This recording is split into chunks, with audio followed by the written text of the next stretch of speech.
The small concert hall buzzed with whispers. People checked their phones, glanced at their watches, and wondered if they'd made a mistake buying tickets. Nobody knew who this pianist was. No famous music school had claimed him. No prestigious teacher had trained him. Yet here they were, about to watch someone who'd promised to play one of the hardest pieces ever written. The lights dimmed. A young man walked onto the stage. He wore a simple black shirt and jeans, nothing fancy, nothing that screamed prodigy or genius. He looked like someone you'd pass on the street without a second glance. His hands were ordinary. His walk was ordinary. Everything about him seemed perfectly, frustratingly ordinary. But his eyes told a different story. They held something fierce, something hungry. He sat at the grand piano and adjusted the bench. The audience settled into their seats. Some people in the front row leaned forward. Others in the back crossed their arms, ready to judge. The silence stretched on for what felt like forever. Then his fingers touched the keys. What happened next would spark arguments that lasted for months. Some people would call it the most brilliant performance they'd ever witnessed. Others would say it was technically flawed, full of mistakes that no real genius would make. But nobody in that room could deny one thing. They couldn't look away. His playing wasn't perfect. Sometimes his fingers stumbled over difficult passages. Sometimes the tempo wavered just slightly. But there was something raw and honest in every note. He played like the music was fighting to escape from somewhere deep inside him. Like if he didn't play it right now, in this exact moment, it would tear him apart. The piece he'd chosen was notorious. Rachmaninoff's Third Piano Concerto. Musicians called it one of the most demanding pieces in the classical repertoire. It required hands that could stretch impossible distances. It demanded stamina that could outlast marathon runners. And it needed a kind of emotional depth that most people spent lifetimes trying to achieve. He'd chosen to play it without an orchestra. Just him and the piano, just his interpretation and nothing else. 20 minutes into the performance, something shifted in the room. The doubters stopped checking their watches. The skeptics uncrossed their arms. Even the professional musicians, in the audience, the ones who'd come ready to tear apart an unknown nobody, found themselves caught in something they hadn't expected. This wasn't textbook playing. This wasn't conservatory perfect technique. But it was real. It was human. It was everything that people forgot music could be when they got too caught up in rules and traditions. When the final notes faded, the silence lasted 3 full seconds. Then the room exploded. Half the audience jumped to their feet, clapping until their hands hurt. The other half sat frozen, processing what they'd just experienced. Some people had tears running down their faces. Others looked angry, as if they'd been tricked somehow. In the lobby afterward, the arguments began immediately. "Did you hear those mistakes in the second movement?" one woman said to her companion. "A real pianist would never let those slip through." "Mistakes?" her friend replied. "Those weren't mistakes. That was interpretation. That was someone actually feeling the music instead of just playing notes." An elderly man, a retired music professor, stood in the corner shaking his head. 40 years I've been listening to piano performances," he muttered. "And I've never seen anything like that, never." "Good or bad?" someone asked him. He paused for a long moment. "I honestly don't know." The young pianist stayed backstage for almost an hour. When he finally emerged, a small crowd had gathered near the stage door. Some wanted autographs. Some wanted to argue with him about his technique. Some just wanted to understand where he'd come from. "Who trained you?" a music journalist asked, recorder already running. "Nobody," he answered simply. "You must have studied somewhere." "Juilliard? Curtis? Some European conservatory?" "I learned from YouTube videos and library books." The journalist laughed, then realized he wasn't joking. "You can't be serious." "I worked in a warehouse for 6 years," the pianist continued, his voice steady and matter-of-fact. "Saved up enough to buy a used keyboard. Practiced every night after my shift, sometimes all night.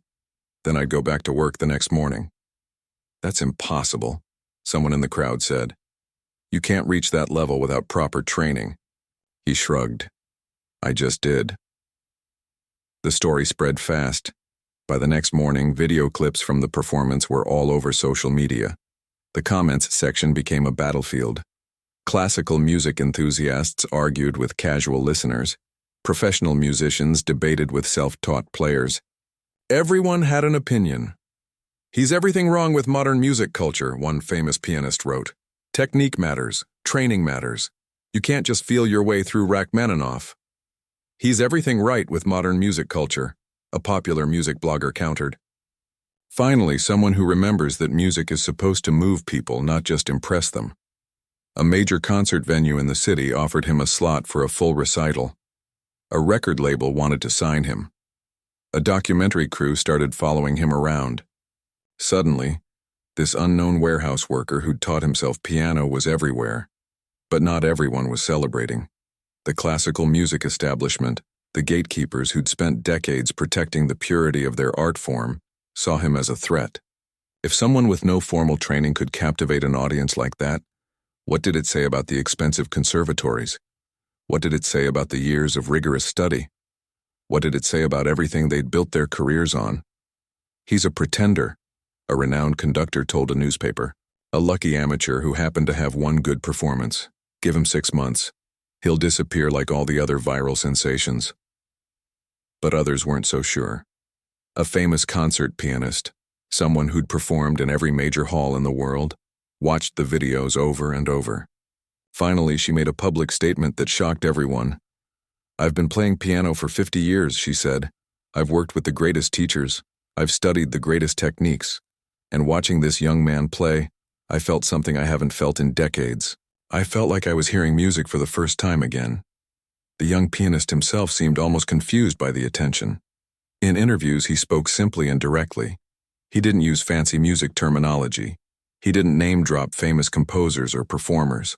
He just talked about how music made him feel, how it helped him survive long warehouse shifts, how it gave him something to hold on to when life felt heavy. "I don't know if I'm a genius," he said in one interview. "I just know I love playing, and I want to share that with people." His second performance was scheduled for 3 months later. A bigger venue this time, more seats to fill, more expectations to meet. The question everyone was asking, was the first performance a fluke? Or, was there something real here? The answer would determine everything. It would prove whether he was the piano genius the world had been waiting for, or whether he was just another pretender who'd gotten lucky once and would fade away forever. But for now, in this moment between his explosive debut and his make or break, second chance, he went back to his small apartment. He sat at his used keyboard, and he played. Not for an audience, not for critics or cameras or career opportunities. He played because that's what he'd always done. And maybe, just maybe, that was the only thing that mattered. The 3 months between performances felt like 3 years. Every day brought new pressure. Every interview added more weight to his shoulders. The warehouse job was gone now. He'd quit to focus on music full-time. It should have felt like freedom. Instead, it felt like walking a tightrope without a net. His phone never stopped ringing. Managers wanted to represent him. Teachers offered to give him proper training. Critics wanted statements. Fans wanted meet and greets. Everyone wanted a piece of him. Everyone had an opinion about what he should do next. "You need to study with a real master," one well-meaning supporter told him. "Polish your technique before your second performance." "Don't change a thing," another argued.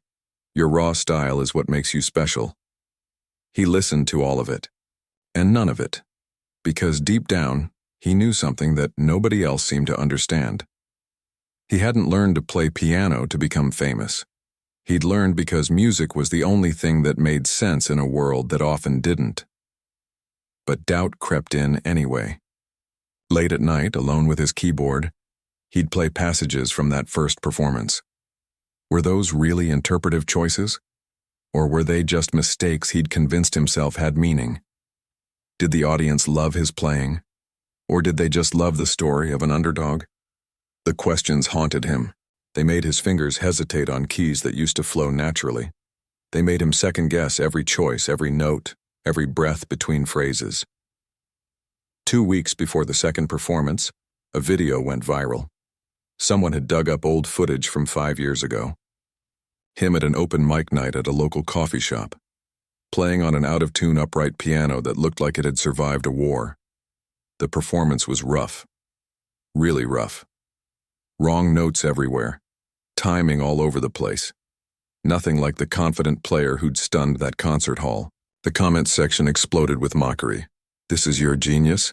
Sounds like my nephew's first recital. Knew it was all hype. Can't believe people fell for this." 5 years of practice doesn't make you a prodigy. It makes you barely competent. The video got millions of views in 2 days. News outlets picked it up. Late-night shows made jokes. The narrative shifted overnight. He wasn't an inspiring underdog anymore. He was a fraud. A lucky amateur who'd fooled everyone once and wouldn't fool them again. The concert venue called. They wanted to know if he wanted to postpone, give himself more time, maybe do a smaller show first to rebuild confidence. The subtext was clear. They were worried he'd embarrass them. "No," he said quietly. "I'm playing? Are you sure?" "The pressure right now is intense. Nobody would blame you for waiting. I'm playing." He hung up and sat in silence for a long time. Then he did something he hadn't done in weeks. He stopped trying to prove anything. Stopped worrying about critics or fans or viral videos. He just played. For hours. The way he used to in that warehouse break room. The way he'd taught himself when nobody was watching and nobody cared. Something shifted back into place. Not perfection, not flawless technique, just honesty, just music. The night of the second performance arrived. The venue was packed, every seat sold. But this crowd was different from the first one. Last time people came curious. This time they came to judge. To confirm their suspicions. To watch him fail. The energy in the room felt hostile, cold, waiting. He walked onto the stage wearing the same simple black shirt, the same jeans, looking just as ordinary as before, but his hands were shaking slightly as he sat at the piano. Everyone could see it. The cameras caught it. The people in the front row noticed. This was it. This was the moment that would define everything. He took a breath, placed his hands on the keys, and instead of playing what he'd planned, what he'd practiced obsessively for 3 months, he made a choice that shocked everyone. He started talking. "I saw that video," he said, his voice barely carrying past the first few rows. Someone quickly turned up his microphone.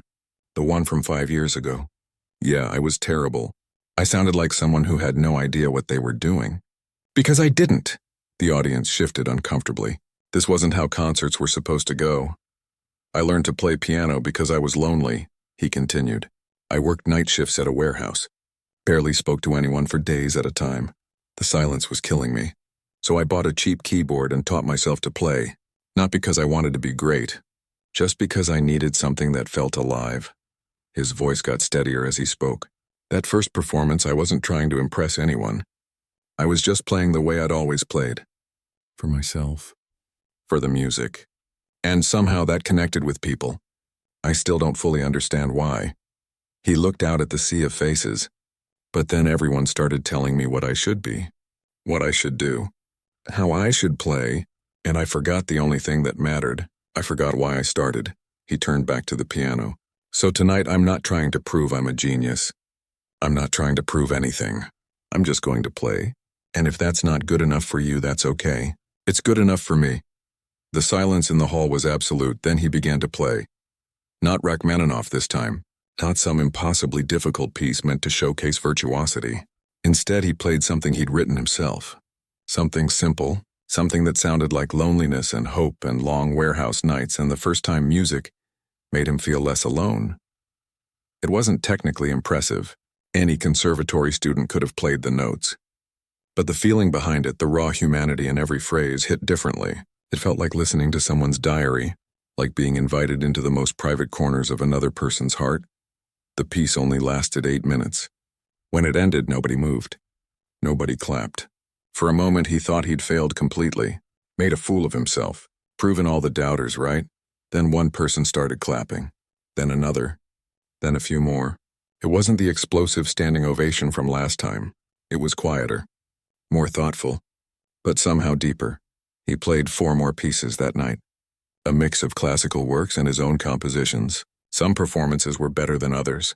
He made mistakes, real ones, not artistic interpretations, just human errors, and he didn't try to hide them or pretend they were intentional. When the concert ended, the reviews were split. Some critics called it a disaster. Proof that viral fame means nothing, one wrote. He exposed himself as the amateur he always was. But others saw something different. He's not trying to be the best pianist in the world, another critic wrote. He's trying to be the most honest one, and in that, he might actually be succeeding. The record label pulled their offer. The documentary crew lost interest. Half his new fans disappeared overnight, moving on to the next viral sensation. The classical music establishment felt vindicated. See, just another pretender, just another flash in the pan. But something unexpected happened. The people who stayed, the ones who didn't leave after the hype died down, they were different. They weren't looking for a genius. They weren't looking for perfection. They were looking for connection, for honesty, for someone who reminded them why they loved music in the first place. Smaller venues started reaching out, not prestigious concert halls, just intimate spaces where people came to really listen. Coffee shops, community centers, small theaters, places where the music mattered more than the reputation. He accepted every offer. "You're making a mistake," his former manager told him. "You could still salvage this. Get proper training. Come back in a few years with a real comeback," he smiled. "I'm not trying to come back. I never left." Because he'd finally understood something crucial. He wasn't the piano genius everyone had been waiting for. He was just someone who loved to play. And maybe in a world obsessed with perfection and credentials and viral moments, that was exactly what people needed. 6 months passed. The internet forgot about him. The headlines moved on to newer stories, fresher controversies, shinier talents. His name stopped trending. The debate about whether he was a genius or a fraud faded into irrelevance. In the attention economy, 6 months might as well be 6 lifetimes. He played 3 nights a week now. Tuesday at a bookstore downtown. Thursday at a community center in a neighborhood most people avoided. Saturday at a bar that smelled like old wood and cheaper beer. The crowds were small. 20 people on a good night. Sometimes just 5 or 6. His bank account looked depressing. The money from that first big performance was almost gone. He'd turned down endorsement deals and sponsorships because they felt wrong. Now he was eating ramen most nights and wondering if pride was worth an empty stomach. "You could still go back to the warehouse," his old supervisor had told him last month. "Your job's waiting if you want it." He'd thought about it. Really thought about it. There was comfort in the routine of warehouse work. Clock in, move boxes, clock out. No judgment. No expectations. Just honest work for honest pay. But every time he sat at his keyboard, even in his tiny apartment with the broken heater and the neighbors who complained about the noise, he knew he couldn't go back. Not because he'd tasted fame, but because music had become the language he used to understand himself. Then something happened that changed everything again. A man started showing up to his Tuesday performances. Late 50s, always alone, always sat in the back corner. Never applauded enthusiastically. Never came up afterward to talk. Just listened quietly and left. After the 4th week, the man approached him as he was packing up. "You're getting better," the man said simply. "Thanks," he replied. "Not sure what else to say, not technically. Technically, you're still a mess. But musically, you're finding something real." He looked at the man more carefully. There was something familiar about him, but he couldn't place it. "I'm sorry, do I know you?" The man smiled slightly. "You know my work. I conducted that orchestra recording you used to practice with." The Rachmaninoff third, his eyes widened. This was Leonard Chen, one of the most respected conductors in the world. Someone who'd worked with every major orchestra, every legendary soloist, someone whose opinion could make or break careers. "What are you doing here?" he asked, shocked. "Listening," Chen said. "I've been coming for a month now. Wanted to see if that first performance was real or just a moment of accidental brilliance. And it was real. Flawed, unpolished, technically questionable, but real." Chen paused. "That's rarer than you might think." They sat down at one of the bookstore's small tables. The owner was cleaning up, but she gave them space.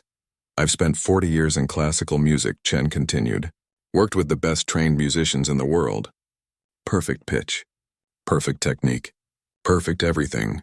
And you know what most of them are missing?" He waited. "They've forgotten how to be vulnerable, how to let the music hurt them. They play notes beautifully, but they don't bleed into the piano. You do." "I make mistakes," he said quietly. Yes, and sometimes those mistakes are exactly right. Not because they're technically correct, but because they're emotionally honest. Chen leaned forward. I want to work with you. I can't afford lessons. I can barely afford rent. I don't want to give you lessons. I want to learn from you. Chen pulled out his phone and showed him a video. Watch this. It was footage of a famous pianist performing. The technique was flawless. Every note perfectly placed. Every dynamic precisely controlled. It was like watching a Swiss watch perform music, beautiful, exact, completely soulless. That was me conducting, Chen said. That performance won awards. Critics loved it. And I've never been more bored in my life. He understood immediately. So what do you want from me? I'm putting together a project. A concert series that pairs trained musicians with unconventional ones. People who learned differently. People who bring something the conservatories can't teach. Chen's eyes lit up with excitement. I want you to play with my orchestra, not as a soloist trying to prove something, just as yourself. Your orchestra would never accept that. I saw what the classical music world said about me. Some of them, yes. They'll hate it. They'll call it a publicity stunt. They'll say I've lost my mind. Chen smiled. They're probably right about that last part. But I've spent my entire career playing it safe, making the music establishment happy. I'm 72 years old. If not now, when? The offer was tempting. Terrifying but tempting. I need to think about it. Take your time. But not too much time. I'm old. Chen stood up to leave, then turned back. One more thing. Stop apologizing for your mistakes. Own them. They're part of your voice. Over the next week, he couldn't stop thinking about Chen's offer. It felt like a second chance. But second chances were dangerous. They came with expectations, with pressure to live up to potential that might not even exist. He talked to the people who came to his small shows, the regular listeners who'd stuck around after the hype died. What do you think? He asked a woman who'd been coming every Tuesday for months. Should I do it? She was in her 60s, always carried a worn paperback, always ordered the same coffee. Why are you asking me? Because you keep coming back. You must see something here. I do, she said. I see someone who plays like they're having a conversation with the piano. Like you're telling it secrets and it's telling you secrets back. She stirred her coffee thoughtfully. My husband died 2 years ago. We were married for 40 years. Some nights the silence in my house is so loud I can't breathe. But when you play, the silence doesn't feel so heavy anymore. His throat tightened. I had no idea. That's the point. You're not playing for my grief or anyone else's story. You're playing your truth, and somehow that makes space for all of us to feel our own truths. She looked at him seriously. So if this orchestra thing lets you keep doing that, do it. If it's going to turn you into something you're not, walk away. He made his decision that night.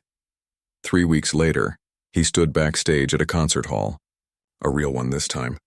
The orchestra was warming up. 70 musicians who'd spent their lives mastering their instruments, and him, the self-taught pianist who'd learned from YouTube videos and library books. Some orchestra members had refused to participate.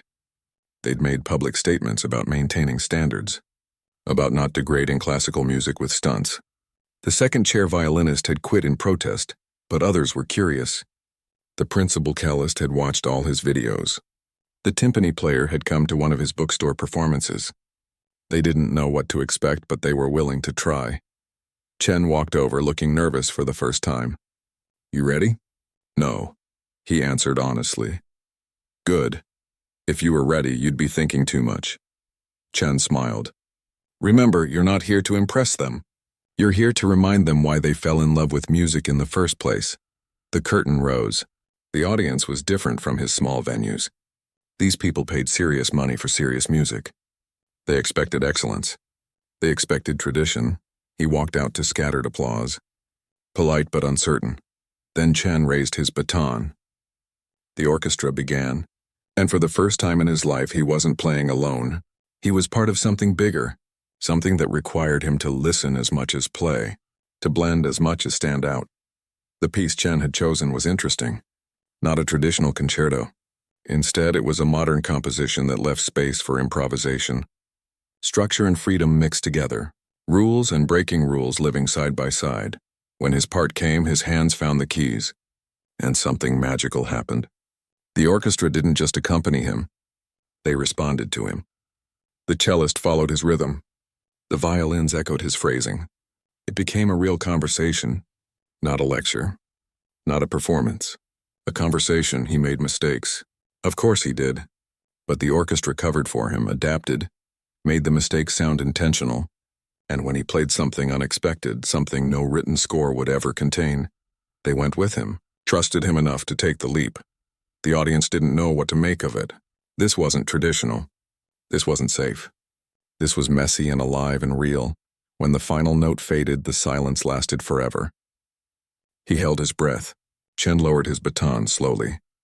Then the principal cellist did something unprecedented. She stood up, started clapping. The rest of the orchestra joined her. That never happened. Orchestra members didn't applaud soloists during concerts, but this was different. They weren't applauding a genius. They were applauding someone who'd reminded them what they'd forgotten. That music wasn't about perfection. It was about connection. The standing ovation from the orchestra changed something. Not in the world, not in the music industry, but in him. For the first time since that viral first performance, he felt like he belonged somewhere. Not because he'd proven himself, but because he'd found people who understood what he was trying to say, even when he couldn't say it with words. The reviews came in over the next few days. They were all over the place. A disaster for classical music, one traditionalist wrote. Chen has lost his mind, and this amateur has exposed himself once again. The most honest performance I've witnessed in 20 years, another countered. This is what happens when music stops being a museum piece and starts being alive. But he barely read them anymore. The opinions didn't matter the way they used to. He'd learned something crucial. You can't make music for critics. You can only make it for the people who need to hear it. Chen called him 2 days after the concert. We're doing it again. Different city, different program. You interested? The orchestra members who quit, they're pretty angry. Let them be angry. The ones who stayed want to do 10 more concerts. Chen laughed. I've gotten more phone calls from musicians wanting to join than I've gotten in my entire career. Young players, old players, everyone wants to be part of something that feels real again. Over the next year, they performed in 12 different cities. Each concert was different. Each one brought new challenges. But slowly, something started to shift in the classical music world. Young musicians started reaching out to him. Not for lessons exactly. More like permission. Permission to stop trying to be perfect. Permission to let their personalities show through their playing. Permission to admit that music school had taught them technique, but had somehow stolen their joy. I practice 8 hours a day, one young violinist told him after a concert in Boston, but I can't remember the last time I played something just because I wanted to. Just because it made me happy. So why don't you? He asked. Because my teachers would kill me. Because my parents spent a fortune on my education. Because if I'm not perfect, what's the point? He recognized that feeling. That weight. What made you start playing violin? She thought for a moment. My grandmother. She used to sing these old folk songs from her village. I wanted to play them for her. When's the last time you did? She looked down. She died 3 years ago. I never played them for her. I was too busy preparing for competitions. Play them now, he said simply. What? Right now. Here. Play one of her songs. I don't have my violin. Tomorrow then. Don't practice your competition pieces. Just play your grandmother's songs. See how it feels. 6 months later, she sent him a video, her playing one of those folk songs. It was rough. The intonation wasn't perfect. The bow technique was simple, but it was beautiful. Really beautiful. And at the end, she was crying. The message with the video said, "Thank you for reminding me why I started. I quit the competition circuit. My teacher stopped speaking to me, but I'm playing in nursing homes now, playing for people like my grandmother. I've never been happier." Stories like that kept coming. A cellist who'd given up music entirely, working in accounting who bought a new instrument and started playing again. A pianist who'd been terrified of performing, who started playing in subway stations just for the joy of it. A whole generation of musicians who'd been taught that art was about achievement instead of expression. But success brought new complications. A major streaming platform offered him a deal. They wanted to create a series. The Untrained Maestro, they wanted to call it. 6 episodes showing him learning different instruments, working with famous musicians, competing in challenges. The money was life-changing. Real money. Enough to never worry about rent again. Enough to buy a real piano instead of his old keyboard. Enough to live comfortably while making music. Chen warned him. They'll want to turn you into a character, a personality, the scrappy underdog who proves everyone wrong. That's not who you are. But the platform could reach millions of people, maybe inspire them, or maybe it'll just be entertainment. Maybe it'll reduce everything you're doing into content. Chen sighed. I'm not saying don't do it. I'm saying be careful. The music industry is very good at taking something real and making it fake. He almost signed the contract. The producers were excited. They had big plans. Celebrity guest musicians, dramatic challenges, a finale concert at a famous venue. Then they sent him the script for episode 1. It was all there. The warehouse backstory, the YouTube learning, the viral performance. But it was written like a movie, with dramatic music and manufactured tension and dialogue he'd never said. They'd turned his life into a story, which would have been fine, except it wasn't his story anymore. It was their version of his story. The scene that made him put the contract down showed him crying at the piano, talking about how music saved his life. He'd never cried at the piano. Music didn't save his life. It just made his life make more sense. But apparently that wasn't dramatic enough. He called the producer. I can't do this. What? Why not? This is an incredible opportunity. Because none of this is real. You've turned everything into a script. Of course it's a script. It's a TV show. But it's based on your real story. Based on isn't the same as true to. He paused. I appreciate the offer. But I can't pretend to be a version of myself that doesn't exist. The producer wasn't happy. You're making a huge mistake. This could set you up for life. Maybe. But I'd rather be broke and honest than rich and fake. He hung up and sat in silence for a long time. That was potentially millions of dollars he'd just turned down. For what, pride? Principle? Stupidity? His phone rang. It was the woman from the bookstore. The one whose husband had died. The regular Tuesday listener. I heard you turned down the TV show, she said. News travels fast. In our little community, yes.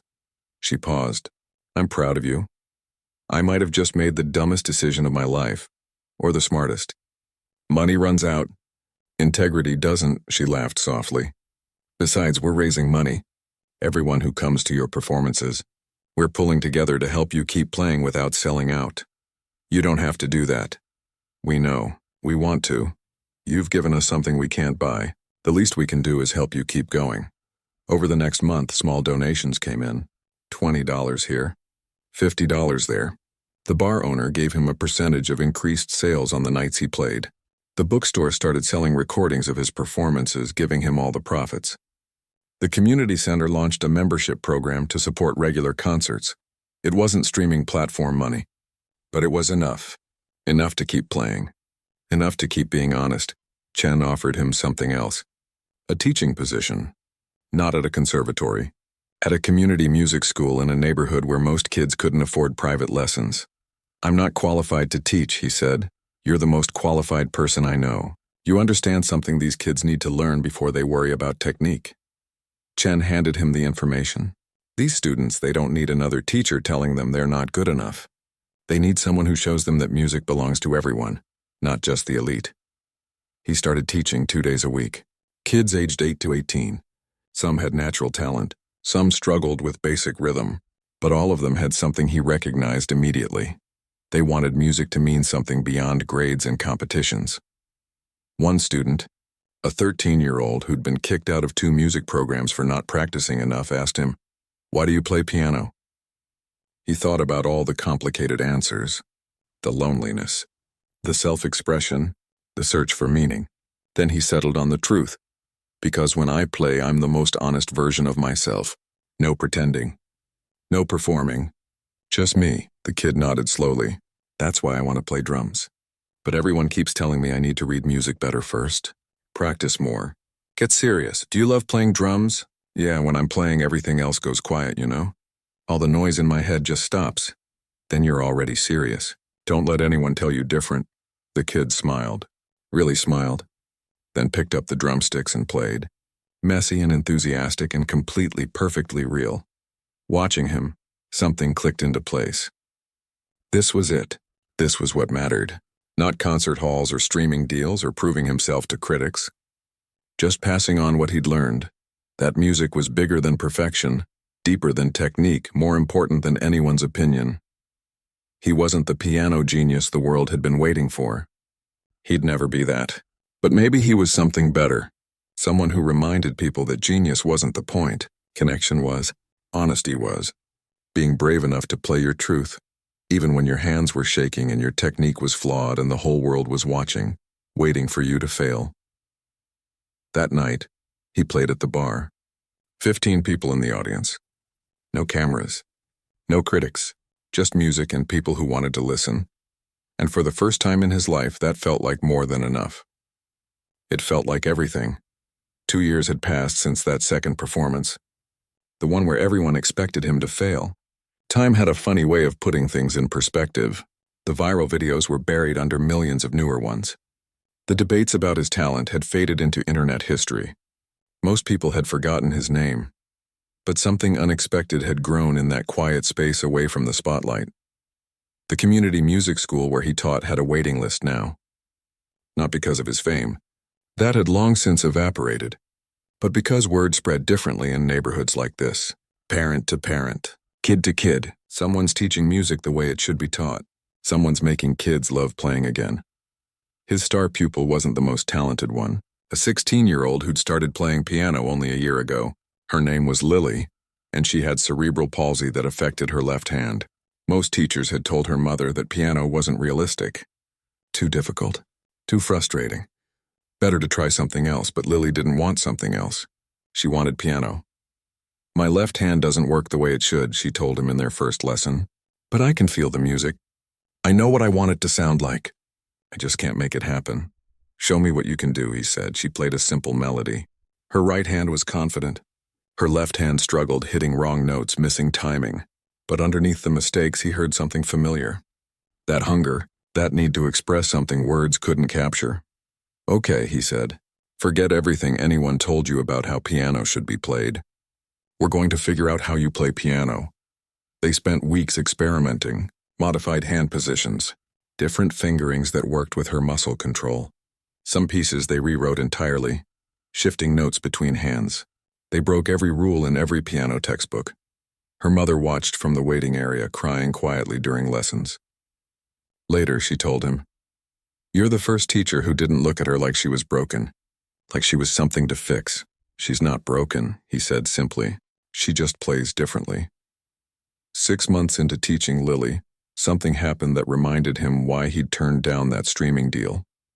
A video appeared online. Someone had recorded Lily's performance at a small recital, playing a piece they'd adapted together, her left hand doing what it could, her right hand compensating. The music wasn't perfect, but it was hers. Completely, undeniably hers.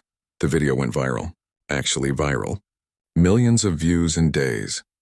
But this time, the comments were different. No debates about genius or fraud. Just people moved by watching someone overcome impossible odds to make music. Parents of disabled kids saying they'd been told their children couldn't learn instruments. Musicians with injuries saying they'd given up. All of them finding hope in this 16-year-old girl who refused to let her body's limitations define her possibilities. A morning talk show called. They wanted Lily and him to appear together, share the inspiring story, maybe play something live. He asked Lily what she wanted to do. "Is it weird that I don't want to?" she said. "Everyone's being so nice. But they're not seeing me. They're seeing the inspiring disabled girl who plays piano. That's not who I am. I just like music," he smiled. "Then we don't do it, really?" You're not disappointed? "Lily, I turned down a TV series worth more money than I'll probably ever see again. Your situation is different, but the principle is the same. You don't owe anyone your story just because it inspires them." They declined the interview. Some people called it a missed opportunity, said they were being ungrateful. But Lily kept coming to lessons every week, and that was worth more than any television appearance. Chen's concert series had evolved too. They'd performed in 40 cities now. The format had changed. Instead of just him with the orchestra, each concert featured different unconventional musicians. A guitarist who'd learned while homeless, a violinist who was blind, a cellist who'd started playing at 65. Each one brought something the conservatories couldn't teach. The classical music establishment still hated it. Called it a gimmick, said it degraded serious music. But ticket sales told a different story. People were coming to concerts who'd never attended classical music before. Young people, working-class people, people who'd always felt like orchestral music wasn't for them. "We're not making the music simpler," Chen explained to a journalist. "We're making it human again." There's a difference. Then Chen got sick, cancer, the aggressive kind, the kind with timelines measured in months, not years. He kept conducting through the treatments, kept organizing concerts even when he could barely stand. The orchestra begged him to rest. He refused. "I've been resting my whole life," he told them, "playing it safe, following the rules. I've got maybe 6 months left. I'm not wasting them." 3 months into his diagnosis, Chen called a meeting. The full orchestra, all the guest musicians who'd performed in the series, everyone who'd been part of this movement toward honest music. "I need to talk about what happens when I'm gone," Chen said. His voice was weaker now. The treatments were taking their toll. "This project, it can't die with me. It's bigger than me, bigger than any of us." The principal cellist spoke up. "We want to continue. But you're the one who made this possible.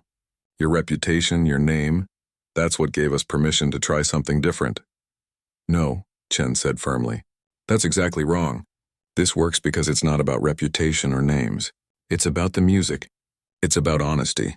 He looked directly at the young pianist. "I want you to take over." The room went silent. "Me?" he said. "I can't conduct an orchestra. I barely play piano properly." "You're not taking over as conductor. We'll find someone for that. But as the artistic director, the vision keeper," Chen smiled. "You understand what we're doing here better than anyone. You've lived it. There are people way more qualified." "Qualified?" Chen laughed, then coughed. "I'm so tired of that word. Qualified, credentialed, approved. You know what you're qualified by? You changed your life with music when you had nothing. You turned down money to stay honest. You're teaching kids that music belongs to them, not to institutions. That's the only qualification that matters here." He wanted to say no. The responsibility felt crushing. But looking around the room at all these musicians who'd taken risks to be part of something real, he understood.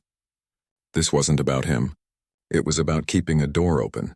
The door that said music was for everyone, not just the chosen few. "Okay," he said quietly, "but I'm going to need a lot of help." "You'll have it," the cellist said. Others nodded. Chen died 6 weeks later. The memorial service was held in the concert hall where they'd done their first performance together. Musicians from around the world attended, famous conductors, renowned soloists. But Chen had left specific instructions. "Let the kids play," his will stated, "not the professionals. The students. The ones still learning. The ones who remind us why we started." So the memorial concert featured students from the community music school. Lily played. So did the 13-year-old drummer. So did a dozen other kids who were messy and imperfect and absolutely beautiful. There wasn't a dry eye in the house. After the service, a reporter approached him. "Do you think you're ready for this responsibility? Taking over Chen's project?"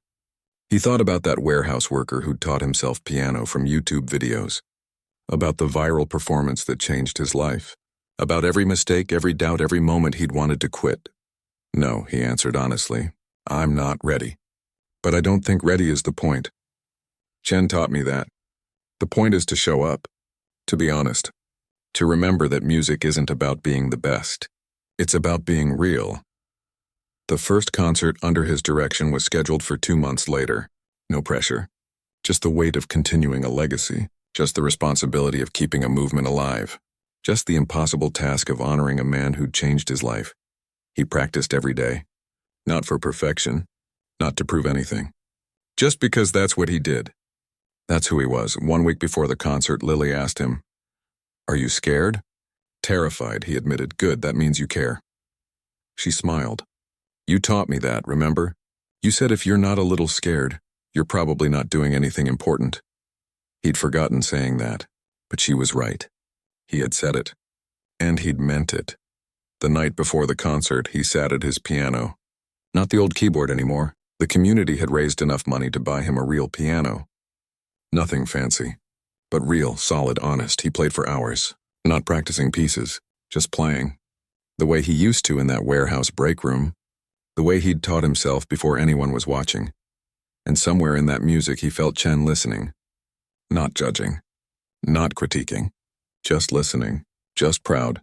Tomorrow would bring whatever it would bring. Success or failure. Praise or criticism. But tonight, alone with his piano, he understood something fundamental. He hadn't become the genius everyone was waiting for. He'd become something else entirely. Someone who kept the door open. Someone who reminded people that music was theirs to claim, regardless of background or training or permission from the establishment. That was enough. More than enough. It was everything.